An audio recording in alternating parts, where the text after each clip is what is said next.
Hey everyone, Drew Manning here from the Fit to Fat to Fit Experience podcast. Thank you guys for tuning in today for another great episode, and I appreciate you guys tuning in each and every week. Today's episode is another great one, and you guys will definitely do not want to miss this episode with a good friend of mine, Dr. Andra Campitelli is her name. She is from Toronto. She lives in Canada, born and raised. She is a North American naturopathic doctor. She's a media expert. She's an educator. She has her Toronto-based practice up there.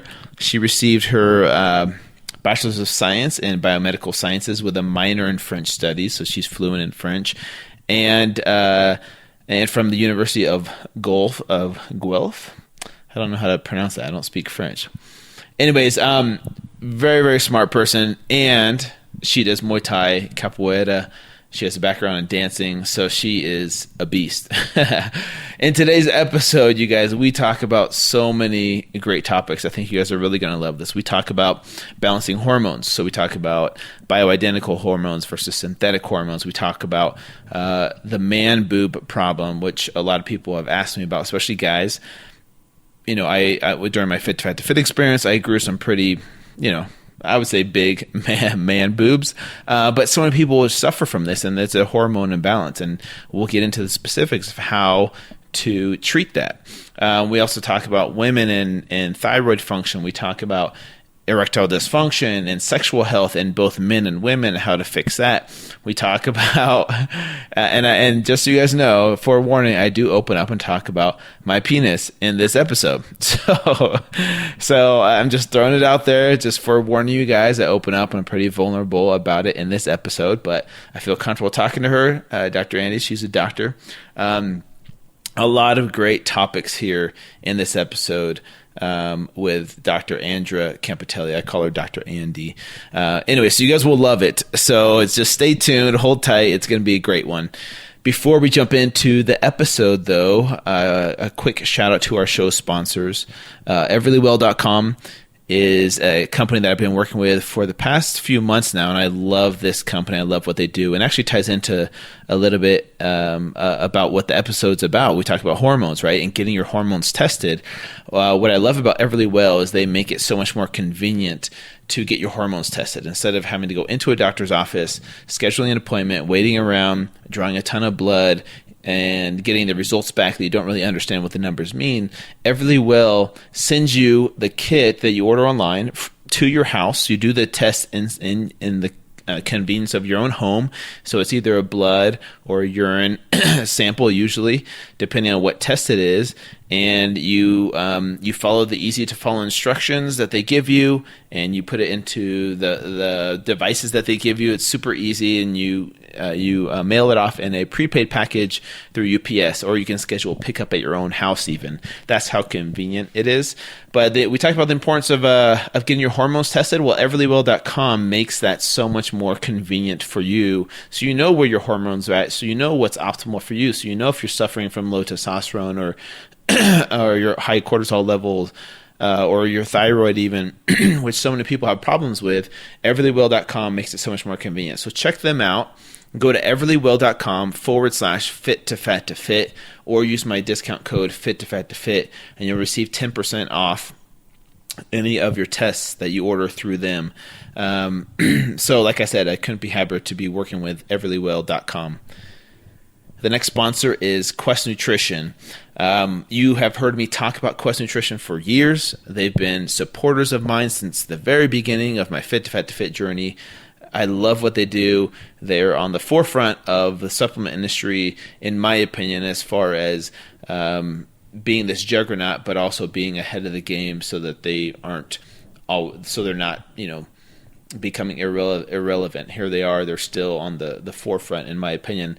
Everyone knows them for their Quest bars, right? They're high protein, low carb bars with a lot of fiber and a lot of a little sugar. Sorry, I almost said a lot of sugar.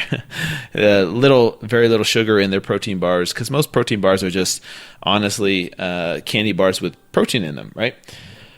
So I've always been a big fan of their protein bars. I don't do a lot of whey protein nowadays doing keto, which is why I love the fact that they have offered a keto line of products. If you go to questketo.com, you'll see a full lineup of delicious tasting food that's keto friendly, things like chocolate bars and peanut butter cups and frozen meals and desserts, nachos. I have even seen, they have chips that are keto friendly, crackers that are, in my opinion, are way better than even Cheez-Its. You guys, trust me, go try some of their keto crackers.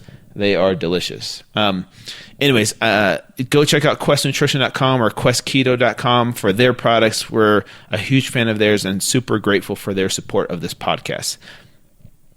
All right, let's go and hang out with Dr. Andra Campitelli.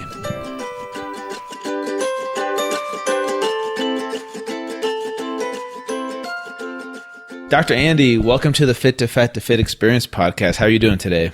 I'm good. Thanks for having me. Hey, my pleasure, honestly. And you're coming to us all the way from Canada. See what I did there? I'm just joking. And you used it the right way as well. So exactly. Yeah. And I'm sure you never get that from Americans, right? No, they try and use it, but it's always in the wrong spot. That was good though. Okay. I'm learning. Great. So you're from Toronto? I'm from Toronto, born and raised in Toronto. Okay. Spent most of my time here, most of my life here. My family is out here, so it's a great city. Yeah, but with the last name Campitelli, I'm assuming you're part Italian, right? Right. I'm half Italian, so I'm mixed. I'm half Italian, half Jamaican, but born and raised in Toronto. Oh wow, that's an awesome mix. I like that. Have you ever been to Jamaica? You know what? I have. I've been a few times when I was younger. And then my brother got married there about 4 years ago. I hope I got that time frame right. So we all went back down for his wedding, which was great. That's awesome. So your mom's from Jamaica? Right. My mom's from Jamaica. And then my dad's side is the Italian side. Okay. Because I don't really hear a lot of the Jamaican accent in your... No. But... Definitely not. Canadian, that's it. My mom doesn't have an accent either, so there was no... Oh, okay. So she didn't grow up there? She grew up in Canada too? So she was born there, but she moved out of... they moved to Canada when she was about 5 or 6, and my grandparents actually have British accents because it was a British colony at the time. So, yeah. So I didn't pick up anything. Mine's just pure Canadian. Gotcha. No, that's super interesting. I love talking about this stuff. We better get to some other important topics because otherwise people are going to be wondering, are we just listening in on like a date between these two or what? So, all right. Okay. They want the health stuff now. Yes, okay. They want health and fitness. Okay. No, anyways, let's start with your story a little bit, kind of introduce as to who you are, what you did growing up, what your passions were, and then what led you to become a doctor, first of all. Sure. So growing up, I was a dancer. So I danced most of my life. I was ballet was sort of my primary focus. And then as I transitioned out of dancing, I moved a little bit more into the fitness industry. My brother introduced me to that, and I became a personal trainer. I trained all the way through school. So I've always sort of had a passion for the health and fitness industry.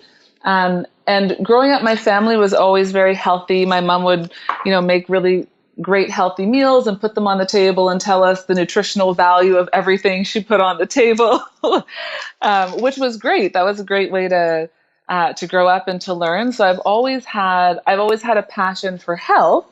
And then according to my mother, I've wanted to be a doctor since I was about 3. So it was just sort of a natural progression to kind of merge the two into the profession that I'm in now. Interesting. So and I remember you telling me you went to school for a long time. How many years did you go to school for? I did a long time, 8 long years post secondary. So 4 years undergrad, 4 years post grad. So I'm happy to be done with that. That's for sure. Gotcha. Yeah, of course. It's a long time to dedicate to going to school. Exactly. But it pays. Mm-hmm. Yeah, it pays off now, and that's really cool that you grew up with that passion of health and fitness as a base. Now, with your mom kind of feeding you guys healthy meals and implementing that, did that ever cause you at any stage in your life to want to quote unquote rebel or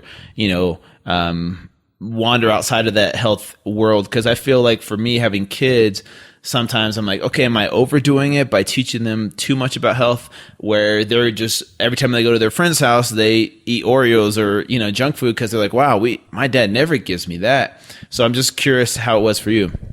You know what? My mother did a good job of getting some great balance in there. So my family were really big about family dinners. And so even though she was really healthy, there was always food and wine and things like that. And, she had her little treats that she ate every now and then. And so we had, Friday night was pizza night.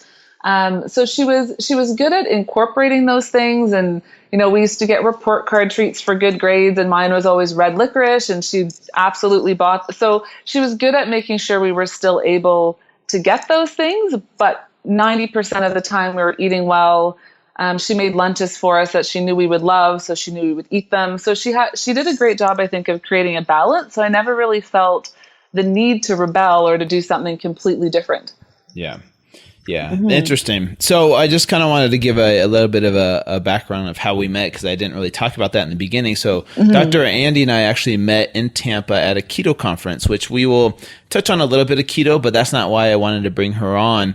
I think her specialty is more so in the area of hormones and balancing your hormones. And so we will dive into that, a little bit of keto, but I just wanted to let everybody know how I met you and how we connected. And I'm grateful we did meet, because here you are today, dropping a lot of knowledge on us. No, and thank you for having me. I love to share, I'm sure, as you know, so this is great. I'm happy to do it. And this is your first podcast, you said? It is. Wow. Welcome to the world of podcasting. Thank you. It's super easy. Okay. So, shifting gears here a little bit. So what made you want to dive into hormones specifically? Or was that kind of, how did that come about? Right. So it was an interesting progression into that. I initially started more focusing on sports medicine because I come from such an active family and an active background. So sports medicine was more what I was moving towards, but it just happened naturally based on patients who were coming in, men and women, and a lot of the conditions I was treating seemed to stem from hormonal issues. And I do a lot of metabolic balance, weight loss, detoxification. And I always felt that we kept coming back to hormones. It just seemed that was sort of the underlying factor for most of my patients. So it was just a natural transition into that. So that seems to be what I love doing that as well. So that turned into the primary focus of my practice. Interesting. And so that's kind of what you focus on nowadays, but you also focus on other things like weight management, gastrointestinal and immune health as well, right? Exactly. So I do a lot of digestive problems. That probably stems a lot from me growing up. I had a lot of food sensitivities. So I had a bit of a struggle figuring out, getting myself on track from a dietary standpoint as well, what worked, what didn't. I'm sure everybody knows all the crazy misinformation out there. So, so I love helping people really find from a nutrition standpoint what actually works for them. So everyone's got digestive problems when they come in. So solving that, and that usually the nutrition part usually stems into weight management. So it all kind of rolls into each other. Yeah. One thing we have in common is that we're both lactose intolerant. It sounds like you, though, are a little bit more extreme, though, to where it kind of cripples you, right? If you have certain kinds of dairy, right? Mm-hmm. Or is it all dairy? You know what? I can do goat milk and sheep milk, so that I can do, but any cow's milk, not at all. That has to be entirely out of my diet. Even in different forms of like cheese or creams or ice cream, of course. Yeah, no, ice cream is out. Ice cream for sure is out. Yeah. Yep. I know how that goes.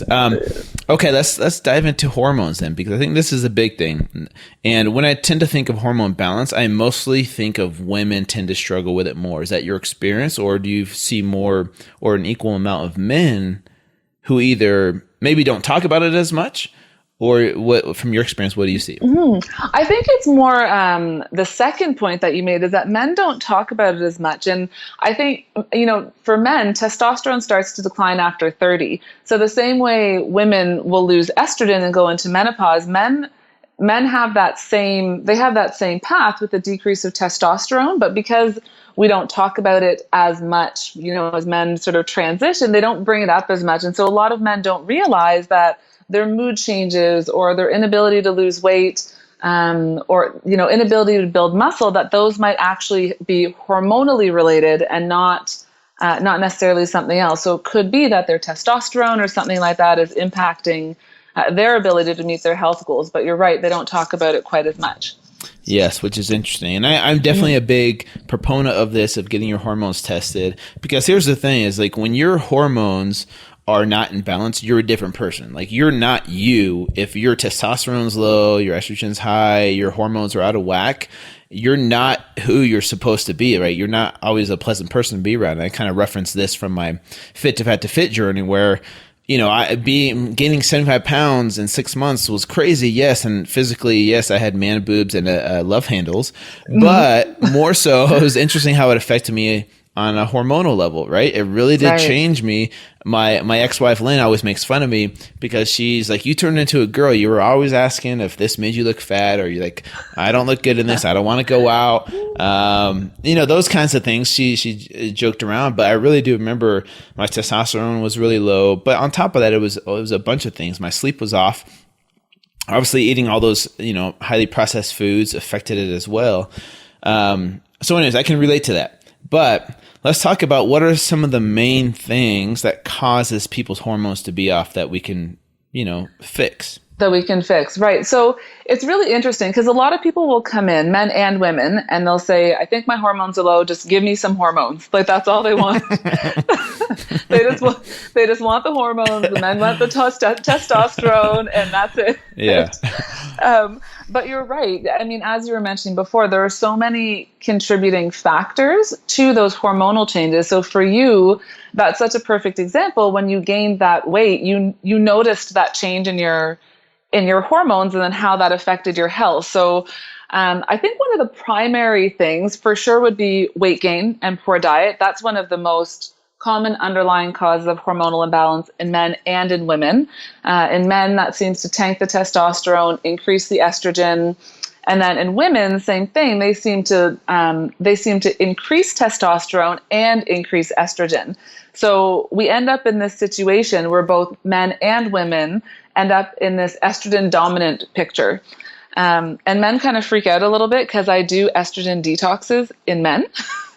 And it kind of throws them off a little bit. How does that work? I'm so curious about that. I don't think I've ever heard of that.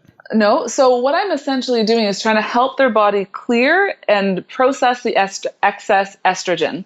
And so I want to make sure that while we're making those lifestyle and dietary changes, I'm helping, because especially if they're gaining weight, the fat cells also will contribute to higher estrogen levels in men. So, people will say they have like the man boobs and things like that. That's estrogen. And so when you help to clear that estrogen out using specific supplements while we're doing dietary changes, that kind of helps to bring that down as well. And that's, again, both men and women who need to balance out that estrogen dominant picture. Yeah. Oh, go ahead. No, I was going to say, and then in women, same thing. That's where they get a lot of, women who will come in with endometriosis, PCOS, fibroids, things like that. And they're told that there's no solution for that. And really that's often because of estrogen dominance that we need to treat together to help manage those conditions.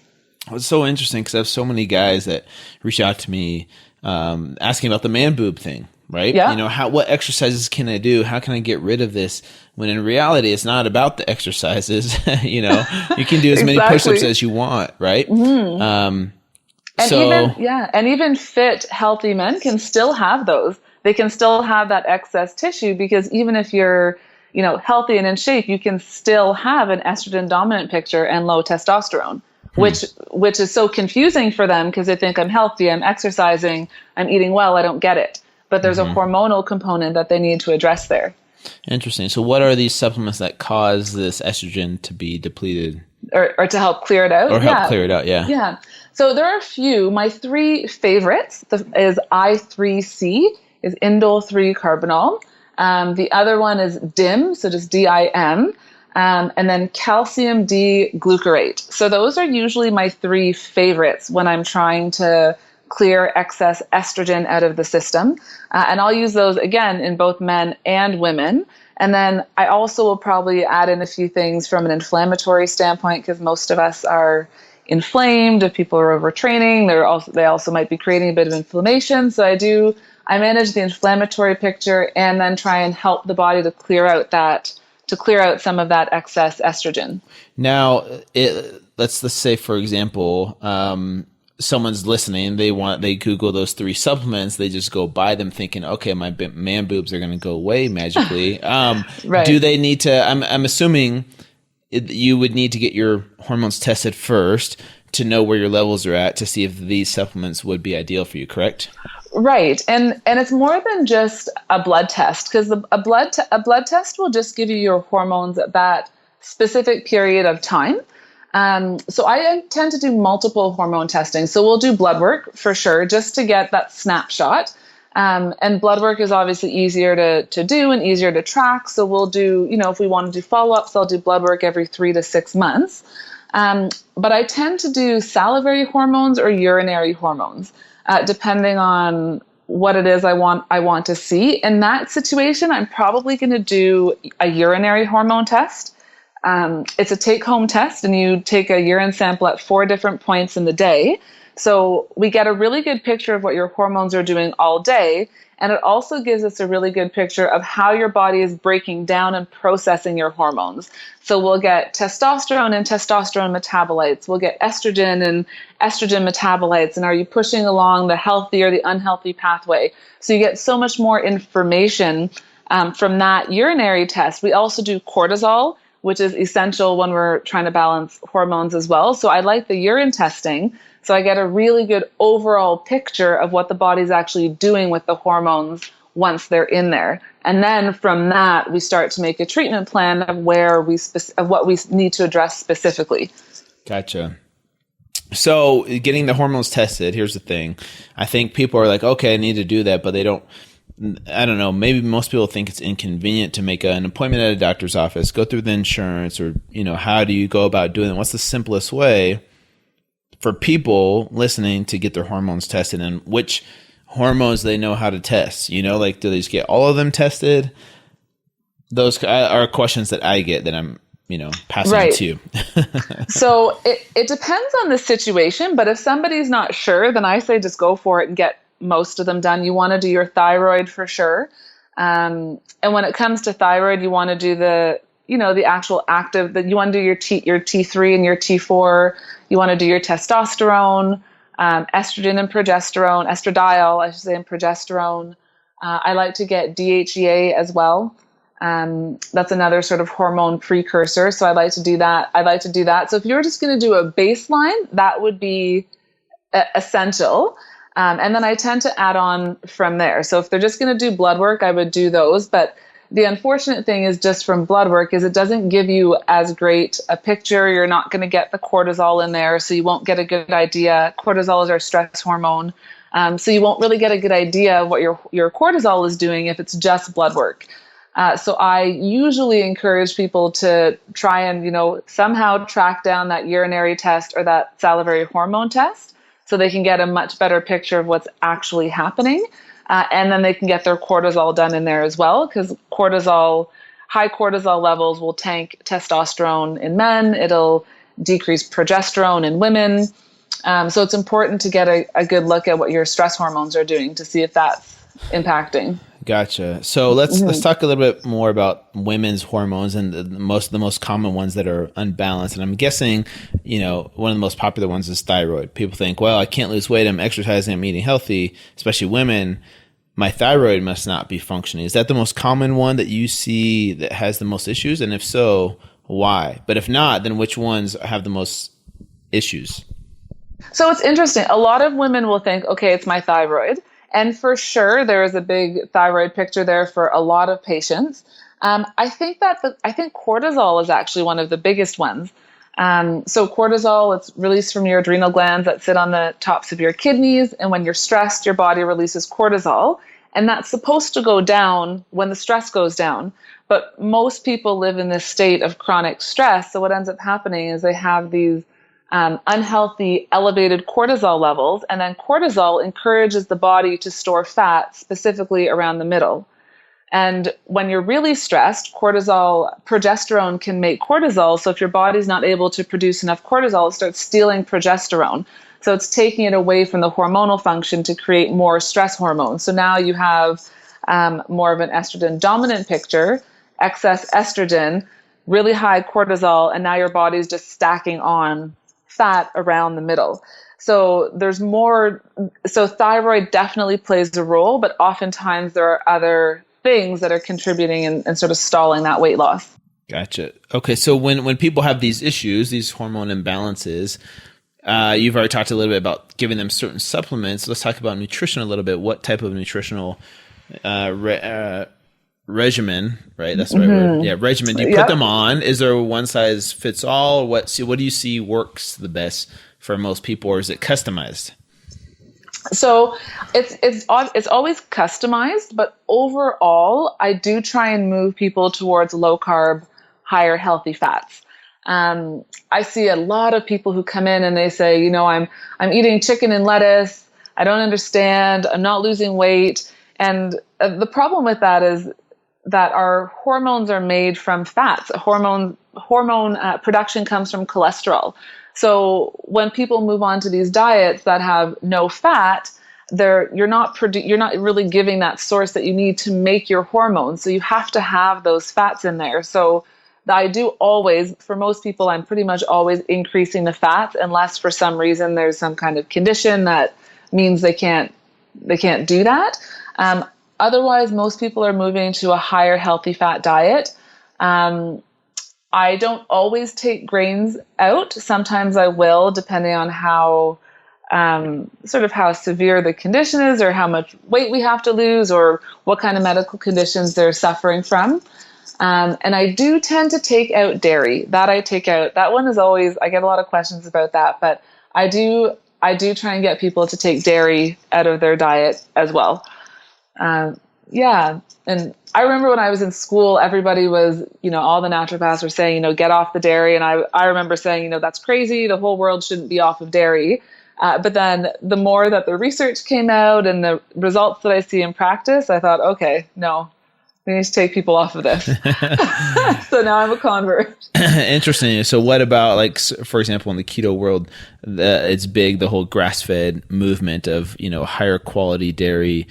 Does that play into it at all, or is dairy, no matter where it comes from, dairy's dairy, it's bad for you? So I always hate to say overall this is bad, forget it.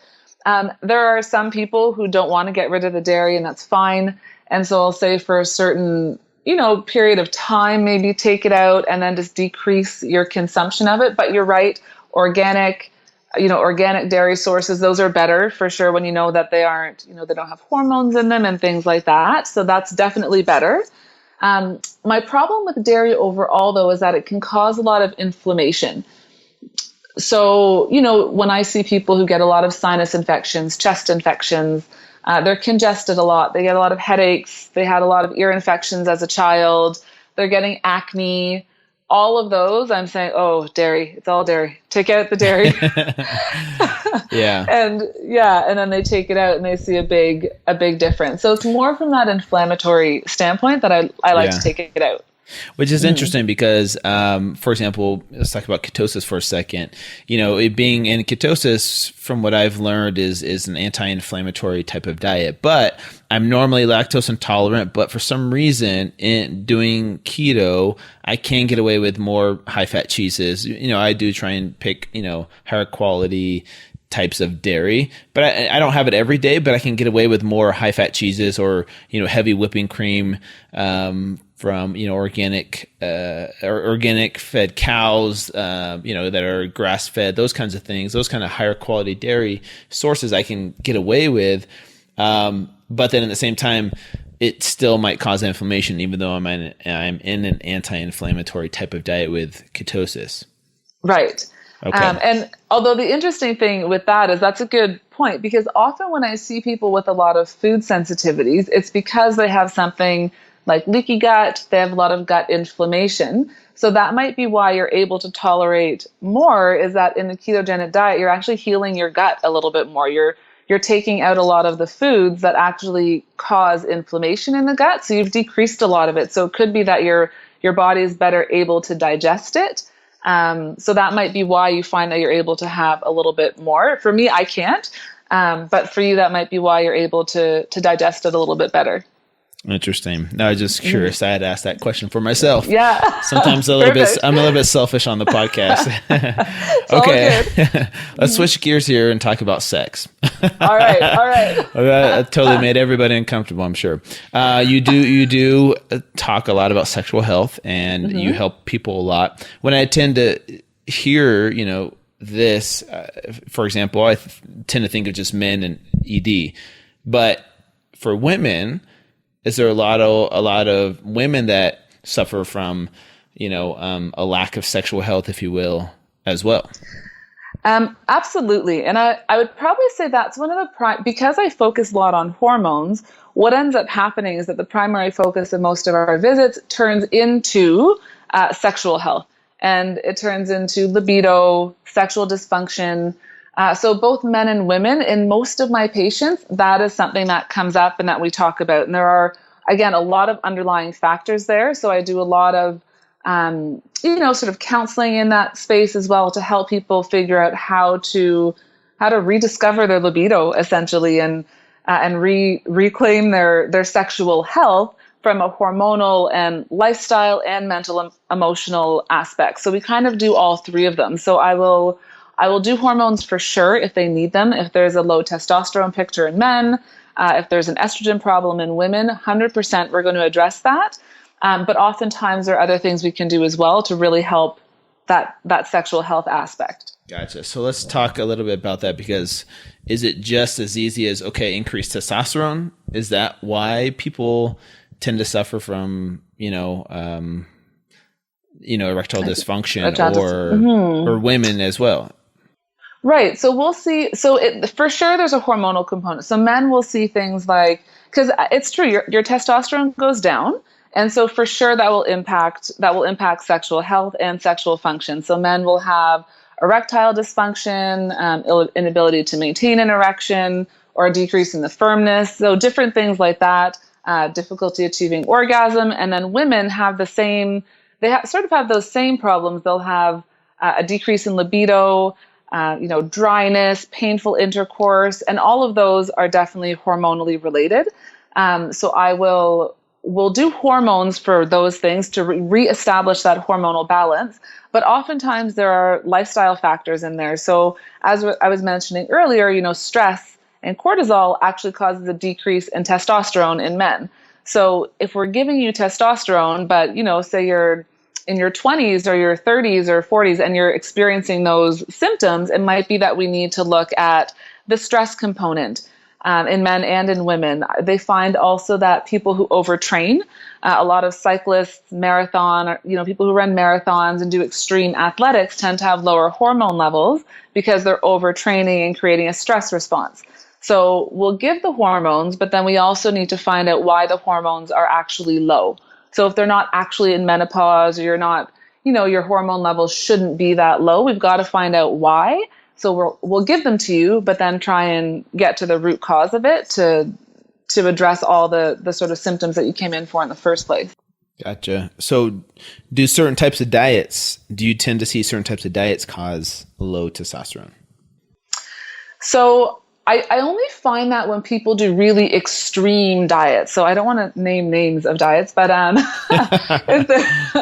there are diets where you're doing really low caloric intake for an extended period of time. Then you're getting injections to try and keep you going, and you're not really giving your body any of the nutrients that it needs in order to create hormones. So in those instances, yes, I'll see it in people who are eating, again, like chicken and lettuce because they think that's what's going to help them lose weight. And so now they're going to throw off their hormones a little bit that way. So I do see that. And then obviously unhealthy diets for sure, like weight gain and obesity will lower testosterone and estrogen levels in women. So that for sure. But if you're doing it properly, and you're not doing extended severe caloric restrictions without giving your body some of the fuel that it needs. So as long as you're doing some of those fats and you're actually fueling your body, I don't find that decreases the hormones. I find that helps to improve hormone levels in men and women.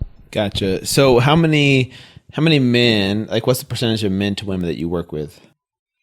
So definitely more women. I would say men. So I would say, 60 to 65% women, and maybe 60% women, 40% men. Okay.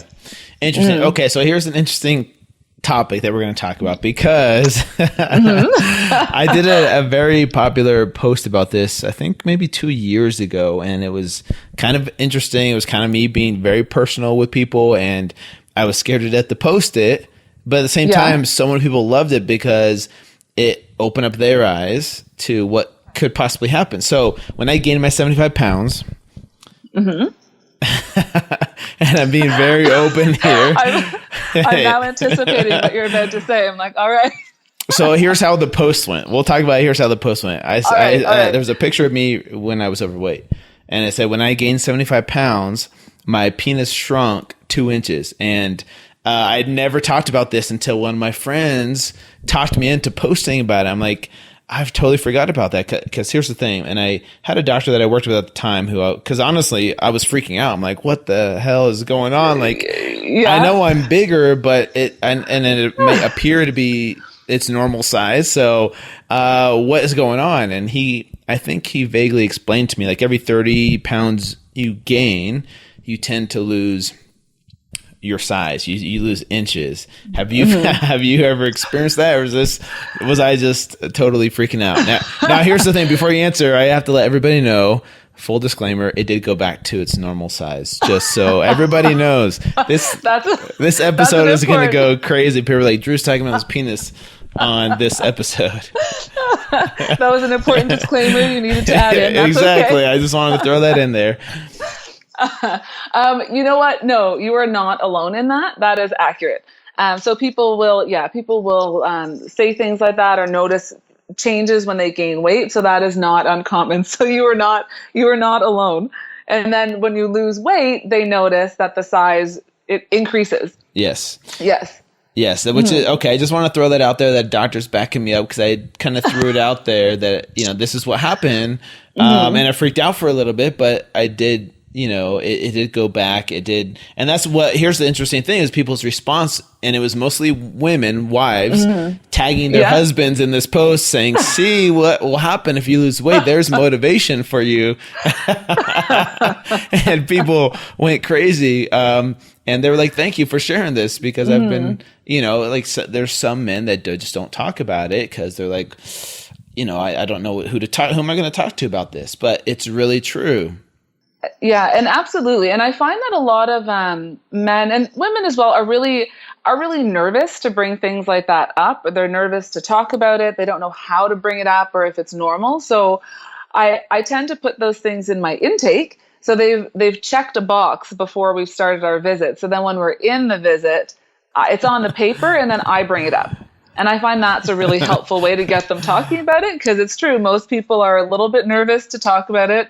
They don't want to. So, if I can start that conversation, and then once those doors are open, it's all out, because people have questions. They want to know.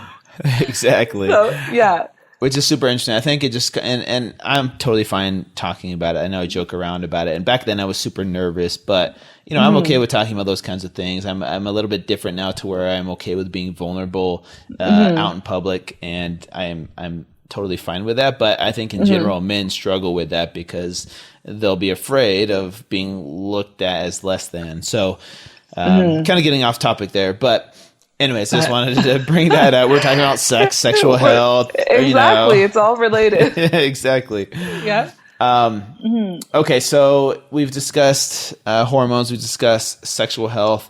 The types of diets that might be able to help out with people's hormones, because here's the thing is, and I'm assuming you don't just give them the supplements, they don't change their diet and they expect miracle results, right? You try and get them to change their lifestyle as well.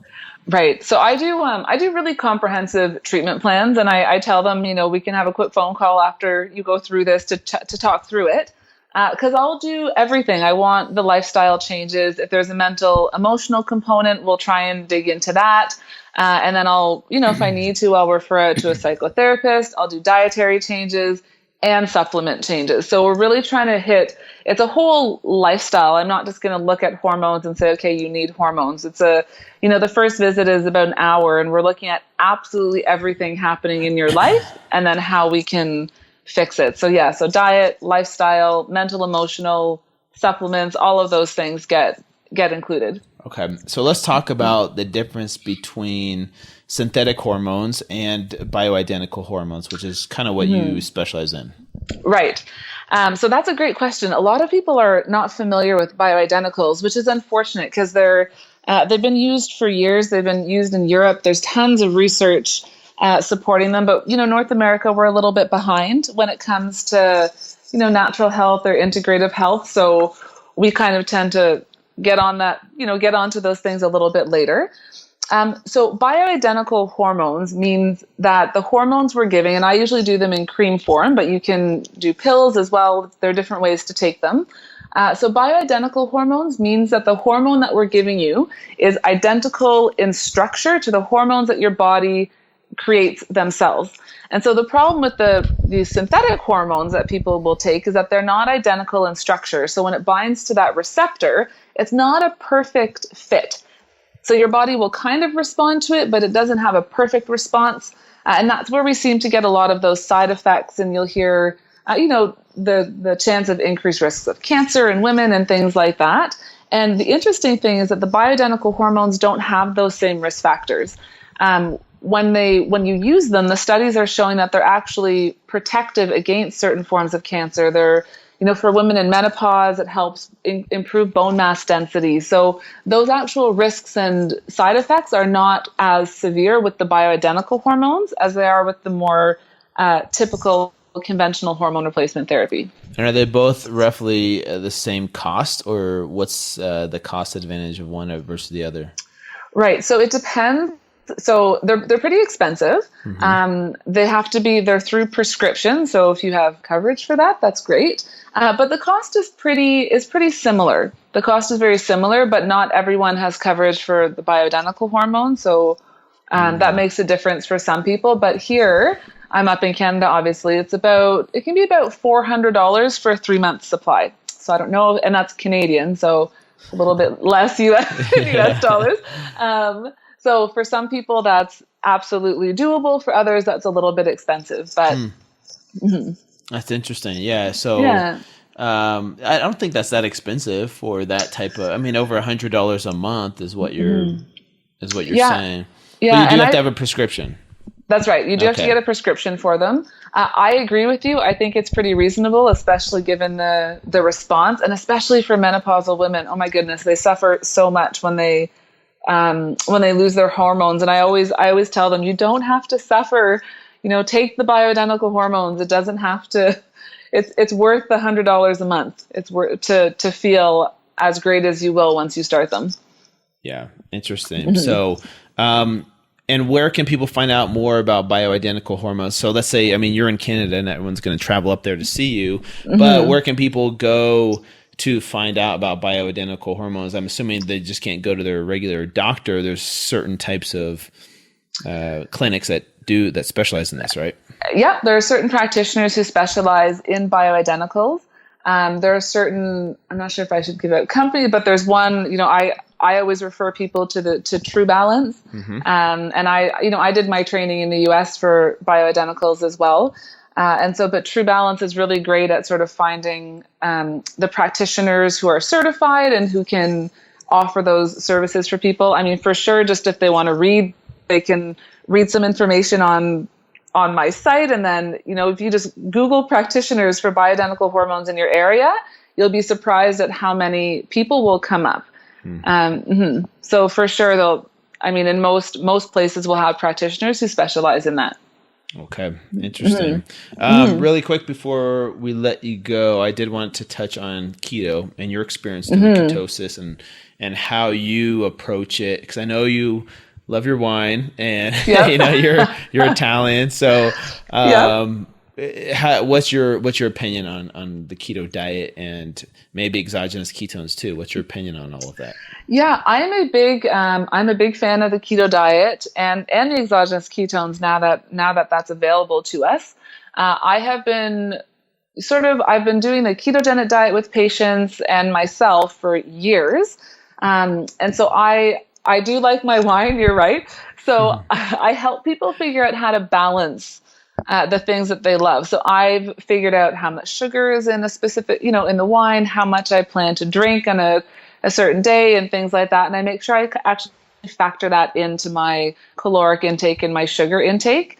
And I'm obviously not drinking a ton of wine all the time. So I tend to be, when I'm in ketosis, I tend to be able to stay in if I drink wine.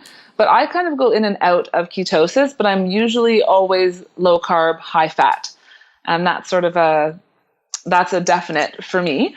And then I try and move my patients towards that low carb and into keto if they can, and especially if weight loss is a goal, I try and get them. It's a tough diet for some people to follow, so I try and get them to go keto. If they can't, I get them to do low carb, high fat, and then I always add in the exogenous ketones so that they can supplement with them. Interesting. Cool. No, I just wanted to touch on that briefly. I've had Dr. Dom D'Agostino who's talked about the science behind it, and I've had a lot of people on talking about ketosis, so I don't want to overdo it with that, but people know that I'm a big fan of it. And I do it personally more so for the improvement in cognitive function and the mental clarity benefits instead of, getting shredded and losing fat, which can be a byproduct for people, right? If they do it right. How do you see some people doing the keto diet wrong though? Because I think like with any fad diet, there's a right way and a wrong way to do it. What do you see people do wrong with the keto diet? When they're just starting to get into it? Yeah, like what are some of the mistakes people make?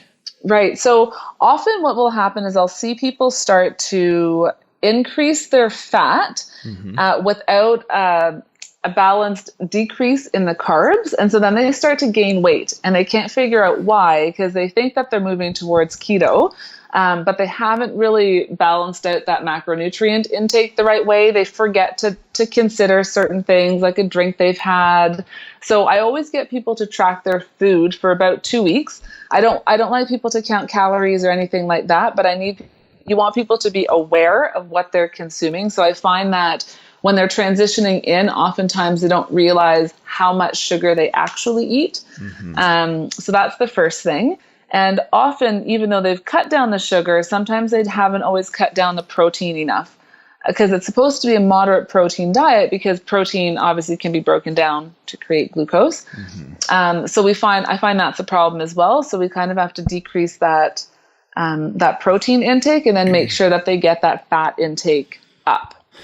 Gotcha. Yeah. And that's kind of interesting for me. That's kind of what I ran into is I was used to more of a high protein, high fat, low carb type of diet, which is more of Atkins. But yeah, really decreasing my protein. I was like, I'm going to lose all my gains. I'm going to lose my muscle. If I got to get 500 grams of protein in every day. But which was kind of scary for me at first. But now I'm like, I tell people, look, I eat probably around 100 grams of protein a day, which I'm around 190 pounds total. About 12% body fat. I can get away with like 100, maybe 120 grams at the most, but I don't need to get in these massive amounts of protein like I used to, which is kind of nice. Yeah, it's great. And I think you touched on something there too, is that's one of actually the biggest hurdles is getting past those mental roadblocks. So people who are trying to build muscle and think that to do that, they need ridiculously high amounts of protein. Or the people who are so used to those low fat diets. So they're going, oh my goodness, I have to eat fat now. So it's that mental switch and changing what you've done most of your life, which is very tough for people to do initially. Yeah, exactly. Okay. Before I let you go, I do have to bring this up though. All right. Here you are, you're a doctor, very successful. And you do things like Muay Thai, you do capoeira, which is very unsuspecting of, I don't know a lot of women, first of all, in general, that do that. What got you into martial arts? So, you know what got me into it? It was after I finished dancing and I did ballet, and most people don't realize how intense the training is. So, I used to dance at least 4 to 5 hours a day, at least 6 days a week, sometimes seven, depending on the time of year. So, when I stopped dancing, I found that I couldn't find something as intense that trained me the same way dancing did. And I didn't want to go back to dancing because that was one phase that I'd come out of. So I was looking for something that was equally as intense, that gave me that same type of workout. And I was introduced to Muay Thai, and I did a class, and I thought, this is amazing. And it was just sort of a natural progression from there. And so I did that for a long time. Yeah. So it was just, I love those intense workouts, and that was it. I was hooked. That is so cool, and I'm jealous that you do that. I really do wish I got into martial arts. I did not grow up doing that, but okay. Last thing, let's talk about your tumor. Yes, yes. Tell us about that. A lot of people might not know about this. Are you okay talking about this? Absolutely. Okay, yeah, cool. You can ask me. Yeah, no problem. So I discovered, like we were saying, I was into really intense workouts. I used to end a workout by skipping for 45 minutes, running stairs and crazy things like that.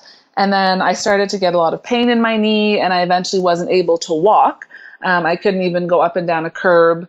And then I had some testing done, and I found out that I have a tumor in my knee. It's called a schwannoma. It's a benign tumor on the nerve that just runs right behind my knee, and there's no treatment for it really. They could do surgery to take it out, but they're afraid of the risk of nerve damage and things like that, so nobody wants to take it out. So I've just had to deal with, for the past maybe 3 or 4 years, with really intense knee pain when even now, just walking up and down stairs, it's still it still hurts every time I do that. So I've had to, that was a tough transition. I had to figure out how to change my workouts and my lifestyle and things like that. Cause obviously I can't skip, I can't run, I can't jump, I can't squat anymore. I can't do any of the things I used to be able to do. So that was a bit of a mental struggle for that first year before I finally just accepted it, and then had to kind of figure out how to be active and healthy in a way that I could without causing pain in my knee. Yeah, no, thank you for talking about that, because I feel like, people have injuries of all types, setbacks sometimes in life, and it's so easy sometimes just to kind of feel sorry for yourself and kind of wallow in that a little bit, if you will. So what are some things you do to stay positive, to stay motivated, even though you're limited now versus, being kind of before? Yeah, before.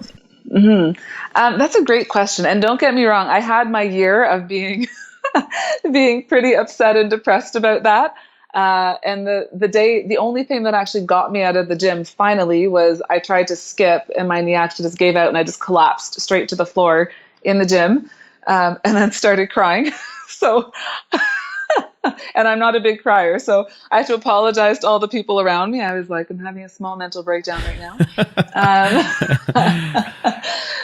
And so I had my year of probably about, first 6 months, I would say, of, being really upset about that. And you have to accept a new normal, a new, a different type of body essentially as well. I mean, I'm still in shape, but I can't be the way I was before. I'm just not able to do those things. So it was more of just an acceptance, and I love being active. And I just thought, you know what, I love those things, but that doesn't mean that I can't find something else that I love that I'm actually able to do.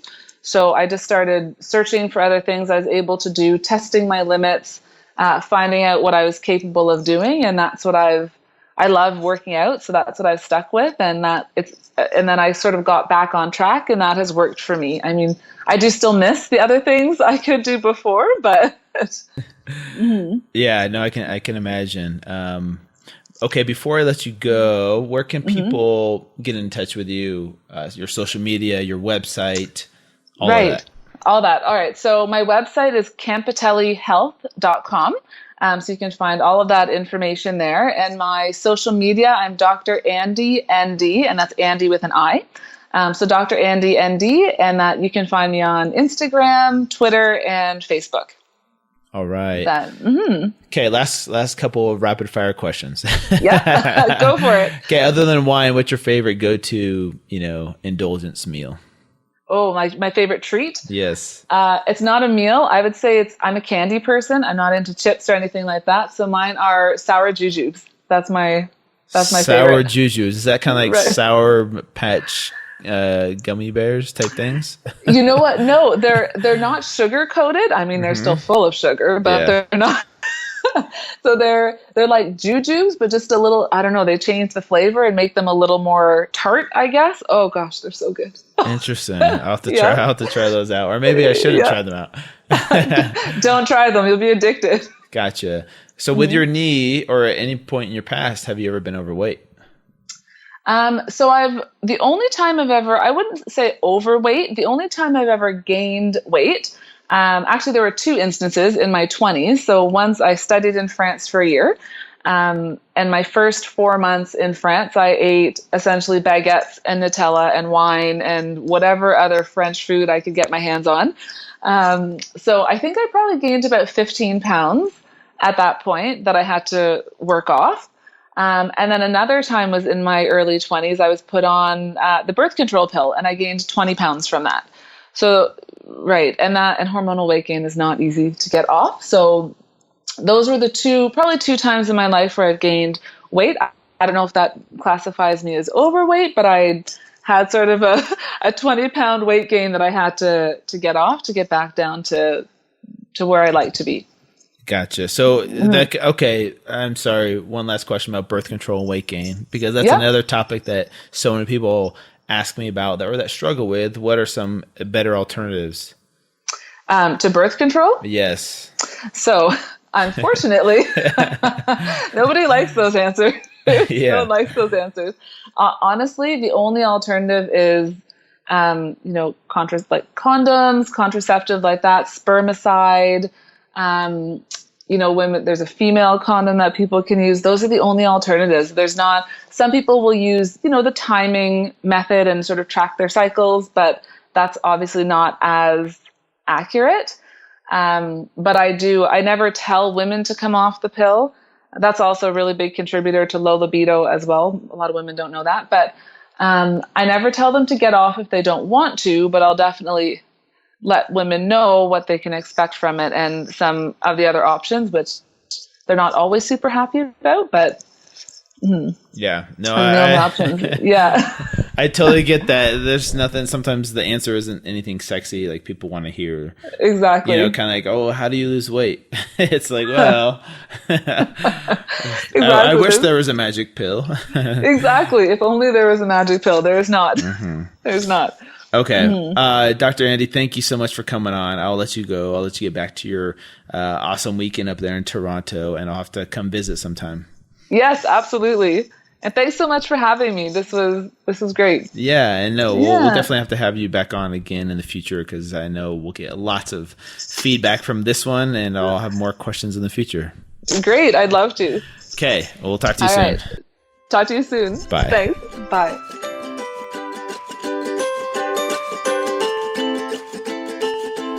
Hey everyone, I really do hope you enjoyed today's episode with Dr. Andra Campitelli. I hope you gained a lot of knowledge from her, as I did too, and learned something that is applicable to you and your health. We really do stress the importance of taking care of your own health, because we only have this one body we've been given, and we are all very blessed to have the technology that we have nowadays and the knowledge as well of where we're at with health. And so take advantage of this, and really, if you feel like you know somebody that is struggling that could benefit from this podcast, please share it with them.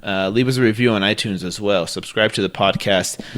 Help us, forward this movement to other people. Our whole goal is to get this whole fit to fit idea, and then the health knowledge that we bring along with the people that we bring on the podcast to the mainstream, to your average person, right? To the mainstream, your average person. So thank you guys so much for your support. I definitely appreciate you guys.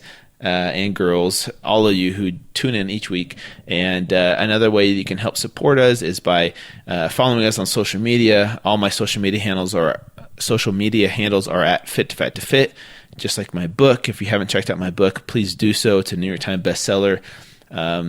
My website, I have a newsletter if you can sign up for as well to stay in the know, so you know what's up and coming in the Fit to Fat to Fit world. Like, for example, season 2 of the TV show, which will be airing next spring. So stay tuned with that, and we'll see you guys back here next week for another great episode on the Fit to Fat to Fit Experience podcast.